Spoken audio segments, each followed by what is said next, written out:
तरीके नाल कहना।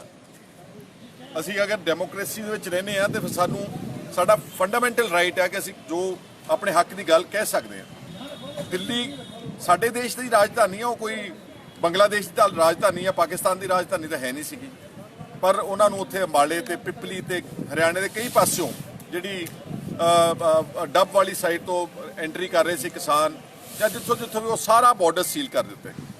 ਔਰ ਫਿਰ ਤੁਸੀਂ ਸਭ ਨੇ ਕੱਲ ਸੋਸ਼ਲ ਮੀਡੀਆ ਤੇ ਦੇਖ ਲਿਆ ਕਿ ਕਿਸ ਤਰ੍ਹਾਂ ਜਿਹੜੇ ਜੁਝਾਰੂ ਨੌਜਵਾਨ ਨੇ ਉਹਨਾਂ ਨੇ ਚੱਕ ਕੇ ਵੱਡੇ ਜਿਹੜੇ ਸੀਮੈਂਟਡ ਵੱਡੇ ਪੱਥਰ ਰੱਖੇ ਸੀ, ਕ੍ਰੇਨਾਂ ਨਾਲ ਚੱਕ ਕੇ ਰੱਖੇ ਸੀ, ਉਹ ਹੱਥਾਂ ਨਾਲ ਚੱਕ ਕੇ ਉਹਨਾਂ ਨੇ ਪਰੇ ਕੀਤੇ, ਬੈਰੀਕੇਡ ਤੋੜੇ, ਅੱਗੇ ਵਧੇ। ਉੱਥੇ ਫਿਰ ਪਾਣੀ ਦੀਆਂ ਬੁਛਾਰਾਂ, ਕੱਲ ਸ਼ਾਮ ਬਹੁਤ ਠੰਡ ਸੀਗੀ ਤੇ ਵਾਟਰ ਕੈਨਨਸ ਯੂਜ਼ ਕਰਕੇ ਪੁਲਿਸ ਨੇ, ਸਾਡੇ ਬਹਾਦਰ ਲੋਕਾਂ ਨੇ ਵਾਟਰ ਕੈਨਨਸ ਵੀ ਉਹਨਾਂ ਦੇ ਮੂੰਹ ਵੀ ਮੋੜ ਦਿੱਤੇ ਤੇ ਫਿਰ ਕਾਫੀ ਹੱਦ ਤੱਕ ਅੱਗੇ ਆਉਣ ਵਿੱਚ ਕਾਮਯਾਬ ਹੋ ਗਏ। ਉਸੇ ਕੜੀ ਵਿੱਚ ਕੁਝ ਲੋਕਾਂ ਨੇ ਫੈਸਲਾ ਲਿਆ ਸੀਗਾ ਕਿ ਸਾਨੂੰ ਪਤਾ ਸੀਗਾ ਕਿ ਉੱਥੇ ਰੋਕਿਆ ਜਾਵੇਗਾ ਤੇ ਦਿੱਲੀ ਵੀ ਪਹੁੰਚਣਾ ਬਹੁਤ ਜ਼ਰੂਰੀ ਸੀ, ਕਿਉਂਕਿ ਉੱਤਰ ਪ੍ਰਦੇਸ਼ ਤੋਂ ਜਾਂ ਹਰਿਆਣੇ ਚੋਂ ਜਾਂ ਰਾਜਸਥਾਨ ਤੋਂ ਕੁਝ ਲੋਕ ਆਪਣੇ ਲੈਵਲ ਦੇ ਉੱਤੇ ਪਹੁੰਚ ਰਹੇ ਸੀ। ਉੱਥੇ ਫਿਰ ਅਸੀਂ ਸਾਰੇ ਹਰਿਆਣੇ ਦੇ ਕੱਲ ਪਿੰਡਾਂ ਦੇ ਵਿੱਚੋਂ ਹੁੰਦੇ ਆਏ, ਅਸੀਂ ਕੁਝ ਐਮਐਲਏ ਸਾਡੇ ਸਤਿਕਾਰਯੋਗ ਪਹਿਲਾਂ ਵੀ ਦੱਸ ਚੁੱਕਾ ਮੈਂ, ਹੁਣ ਵੀ ਬੈਠੇ ਨੇ, ਸਰਦਾਰ ਜਗਦੇਵ ਸਿੰਘ ਕਮਾਲੂ ਐਮਐਲਏ ਮੌੜ ਨੇ, ਮੇਰੇ ਨਾਲ ਇਮੀਡੀਏਟਲੀ ਤੇਜਿੰਦਰਪਾਲ ਸਿੰਘ ਸੰਧੂ, ਇਹਨਾਂ ਦੇ ਸਤਿਕਾਰਯੋਗ ਪਿਤਾ ਜੀ ਸਰਦਾਰ ਜਸਦੇਵ ਸਿੰਘ ਜੀ ਸੰਧੂ ਸਾਹਿਬ ਬਹੁਤ ਵਾਰ ਐਮਐਲਏ ਰਹੇ, ਮਿਨਿਸਟਰ ਰਹੇ, ਬਹੁਤ ਚੰਗਾ ਪਰਿਵਾਰ ਆ। ਨਿਰਮਲ ਸਿੰਘ ਖਾਲਸਾ ਐਮਐਲਏ ਭਦੌੜ, ਨਾਲ ਹੀ ਸਰਦਾਰ ਸੁਖਦੇਵ ਸਿੰਘ ਜੀ ਚੱਕ ਜਿਹੜੇ ਕਿ ਬਹੁਤ ਪੰਜਾਬ ਹਤੈਸ਼ੀ ਨੇ, ਅਮਨਦੀਪ ਸਿੰਘ ਜੀ ਚੈਰੀ, ਪਰਮਿੰਦਰ ਸਿੰਘ ਜੀ ਢੀਂਡਸਾ ਉੱਤਰਾਖੰਡ ਤੋਂ ਕਿਸਾਨ ਆਗੂ ਹੈ ਆਪਣੇ ਨਾਲ, ਮੈਂ ਕਰਾਉਣਾ ਬਹੁਤ ਸਾਰੇ ਲੋਕ, ਉਹਨਾਂ ਨੂੰ ਹੁਣ ਸਾਡੇ ਤੋਂ ਖਦੇੜ ਕੇ ਉਹਨਾਂ ਨੂੰ ਅਲੱਗ ਇੱਕ ਬੱਸ ਵਿੱਚ ਕਰਨਾਲ ਬਾਰਡਰ ਕੁੰਡਲੀ ਬਾਰਡਰ ਵੱਲ ਨੂੰ ਲਿਜਾਇਆ ਗਿਆ। ਸਾਨੂੰ ਸਾਰਿਆਂ ਨੂੰ ਪੁਲਿਸ ਨੇ, ਦਿੱਲੀ ਪੁਲਿਸ ਨਾਲ ਬੈਠੇ ਨੇ ਸਾਰੇ ਪੁਲਿਸ ਵਾਲੇ ਪਿੱਛੇ, ਸਾਨੂੰ ਦਿੱਲੀ ਪੁਲਿਸ ਨੇ ਕਿਹਾ ਕਿ ਅਸੀਂ ਤੁਹਾਨੂੰ ਅਸੀਂ ਆਪਣੀ ਹਿਰਾਸਤ ਵਿੱਚ ਲੈਂਦੇ ਹਾਂ ਤੇ ਸਾਨੂੰ ਉਹ ਪਾਰਲੀਮੈਂਟ ਸਟਰੀਟ ਪੁਲਿਸ ਸਟੇਸ਼ਨ ਤੋਂ ਜੰਤਰ ਮੰਤਰ ਤੋਂ ਜਿੱਥੇ ਅਸੀਂ ਗਏ ਸੀਗੇ ਬੰਗਲਾ ਸਾਹਿਬ ਗੁਰਦੁਆਰਾ ਸਾਹਿਬ ਮੱਥਾ ਟੇਕ ਕੇ, ਉੱਥੋਂ ਸਾਨੂੰ ਉਹਨਾਂ ਨੇ ਡਿਟੇਨ ਕਰਕੇ ਇਸ ਵਕਤ ਜਿਹੜਾ ਹਰੀਨਗਰ ਦਾ ਸਟੇਡੀਅਮ ਹੈ ਇੱਥੇ ਜਿੱਥੇ ਪੁਲਿਸ ਨੇ ਇਹਨੂੰ ਇੱਕ ਡਿਟੈਂਸ਼ਨ ਕੈਂਪ 'ਚ, ਜੇ ਮੇਰੇ ਪਿੱਛੇ ਮੈਂ ਤੁਹਾਨੂੰ ਹੁਣੇ ਗੱਲ ਵੀ ਕਰਾਊਂਗਾ, ਬਹੁਤ ਸਾਰੇ ਸਤਿਕਾਰਯੋਗ ਸਟੂਡੈਂਟਸ ਨੇ ਜਿਹੜੇ ਜਵਾਹਰ ਲਾਲ ਨਹਿਰੂ ਯੂਨੀਵਰਸਿਟੀ ਦੇ, JNU ਸਾਡੇ ਦੇਸ਼ ਦੀ ਸਭ ਤੋਂ ਵਧੀਆ ਯੂਨੀਵਰਸਿਟੀ ਆ, ਬਹੁਤ ਹੋਣਹਾਰ ਬੱਚੇ ਨੇ, ਇਹਨਾਂ ਦੀ ਜਿਹੜੀ ਆਰਗੇਨਾਈਜੇਸ਼ਨ SFI, ਇਹ ਵੀ ਕਿਸਾਨਾਂ ਦੇ ਹੱਕ ਵਿੱਚ ਜੰਤਰ ਮੰਤਰ ਤੇ ਬੈਠੇ ਹੋਏ ਸੀ ਸਾਡੇ। अभी आप ही लोग आए थे? हाँ जी, हाँ जी। तो आप थोड़ा परिचय दीजिए, क्या हुआ आप थोड़ा बताइए। देखो, हमें पहले तो आज तक हम बड़ी मुश्किल से गांव के बीच में से होकर आए हैं और सुबह जब हम प्रदर्शन करने गए हमें बैरिकेड लगा के रोका गया, हमें धक्के से पकड़कर बसों में डालकर बॉर्डर पे ले गए, फिर हमें इधर लेके आए हैं।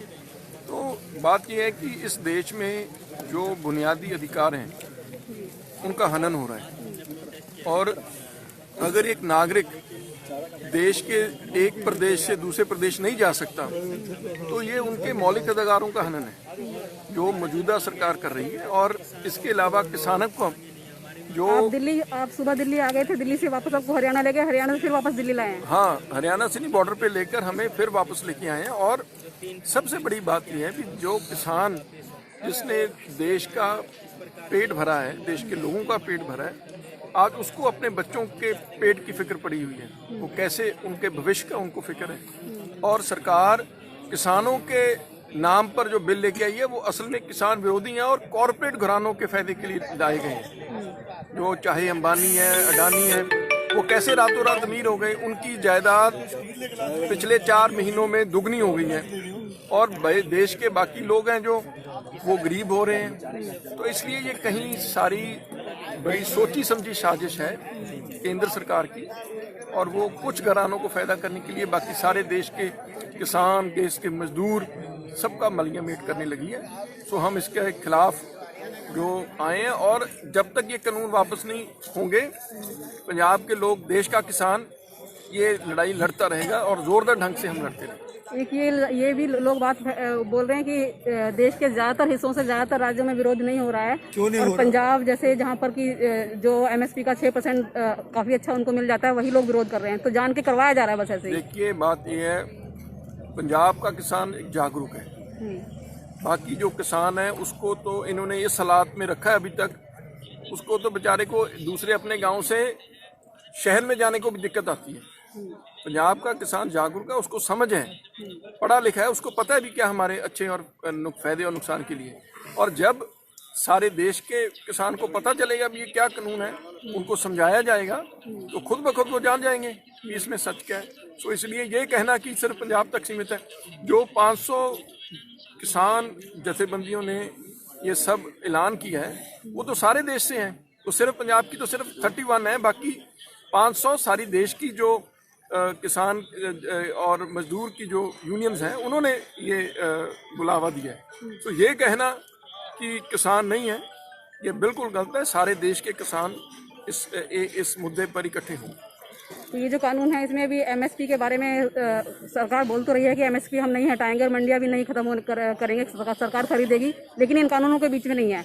आप क्या चाहते हैं कि अगर उसमें लिख के डाल देते हैं तो आपका खत्म हो जाएगा फिर आंदोलन? बात ये है, कोई मैं आंदोलन खत्म करने वाला कोई नहीं। इनको सब किसान ऑर्गेनाइजेशंस के साथ बैठकर इसका हल ढूंढना चाहिए और उनको एक रिटन जो भी उनका विश्वास है कैसे आता है उसको इस बिल में उसको इंक्लूड करना चाहिए या इस बिल को रिपील करना चाहिए। जो भी वो जो किसान यूनियन चाहती है उसको माने, क्यों नहीं उनकी मान रहे हैं। अब एक सिंपल बात है, जब भी कोई गवर्नमेंट डिसीजन लेती है, अब हर साल बजट बनता है, उसमें सब प्रदेश की सरकारों को बुलाया जाता है, फाइनेंस मिनिस्टर्स आते हैं, उसमें टॉप जो इंडस्ट्रियलिस्ट हैं उनसे मीटिंग की जाती है और स्टेक होल्डर्स जो भी हैं देश के उनसे बात करके यूनियन से भी बात की जाती है और तब बजट बनता है। कोई बिल बनता है तो बिल के जो स्टेक होल्डर्स हैं उनसे बात की जाती है। पहली बार है कि किसान से बात ही नहीं की गई और कह रहे हैं कि किसान क्या ये बिल है।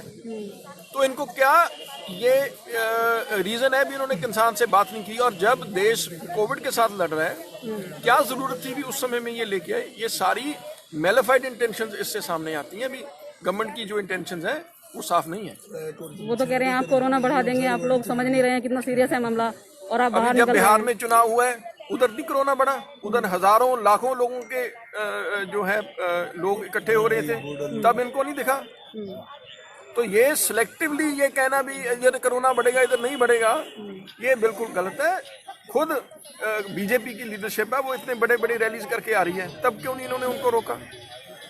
तो आज जिस तरह से किया है कि दिल्ली में नहीं घुसने दिया, लोगों को बाहर ही रोक दिया है, तो आगे क्या आपका प्लानिंग है, क्या करेंगे? मुझे ये हमें विश्वास है कि किसान आगे बढ़ रहे हैं और जल्दी ही दिल्ली तक पहुंचेंगे। तो ये आंदोलन चलता रहेगा आपका? ये आंदोलन चलता रहेगा जब तक हमें जीत प्राप्त नहीं होती। आपका नाम बता दीजिए।